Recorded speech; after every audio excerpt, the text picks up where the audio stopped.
I want you to imagine, just for a second, that everything you love most is suddenly gone. Your home, your health, your family, erased. It sounds like a recipe for misery, but according to a 2,000-year-old philosophy called Stoicism, this exact mental exercise, known as negative visualization, is a primary tool for reclaiming the satisfaction of the present.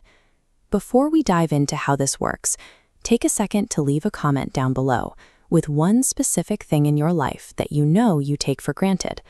Now, you are probably wondering why anyone would willingly subject themselves to the awful thought of losing their family or ending up on the street. The human brain is hardwired to ignore what is right in front of us. To bypass that default setting, we need a deliberate, uncomfortable mental shock to the system. Your skepticism makes perfect sense, but we have to look at the core psychological problem that makes this harsh cure necessary. Researchers like Dr. Sonja Lyubomirsky call it hedonic adaptation. This graph illustrates exactly how it works. You get a new car or a dream relationship, and there is a sharp spike in happiness. But soon, that excitement inevitably slides right back down to your original baseline. We quickly normalize our blessings. Let's test this right now. Pick one person you love deeply. Now imagine receiving a phone call today that they are gone. When you snap back to reality, you realize the trap. We are stuck on a treadmill, constantly chasing the next high, because the joy of our current reality evaporates so quickly.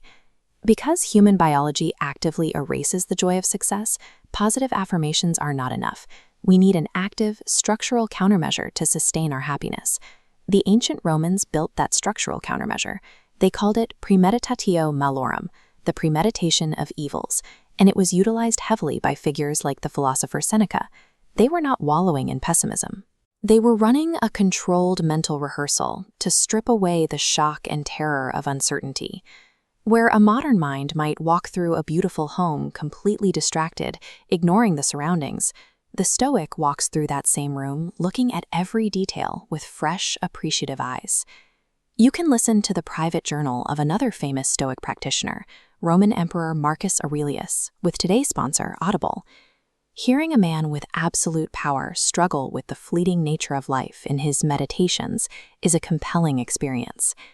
These ancient leaders visualized catastrophe to forge an unshakable inner tranquility, one capable of withstanding real-world chaos.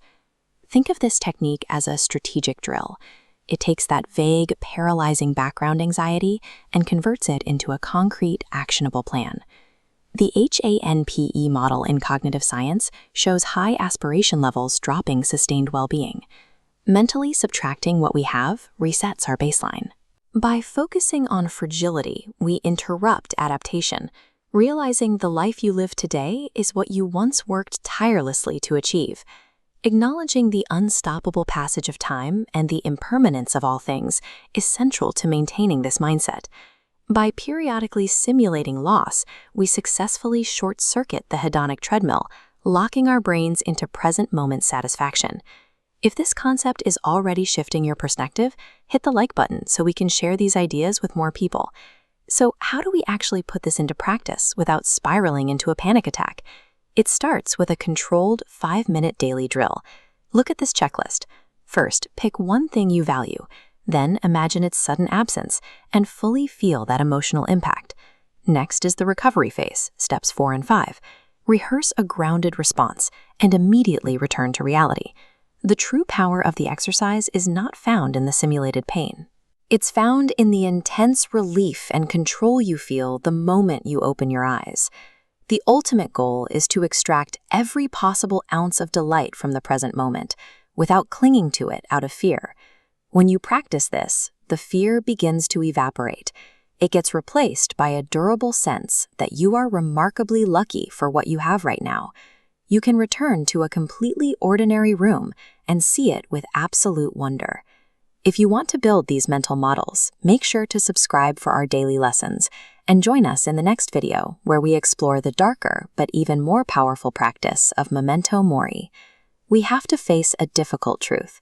Embracing the absolute certainty of loss is the only way to truly possess and appreciate the life you have right now.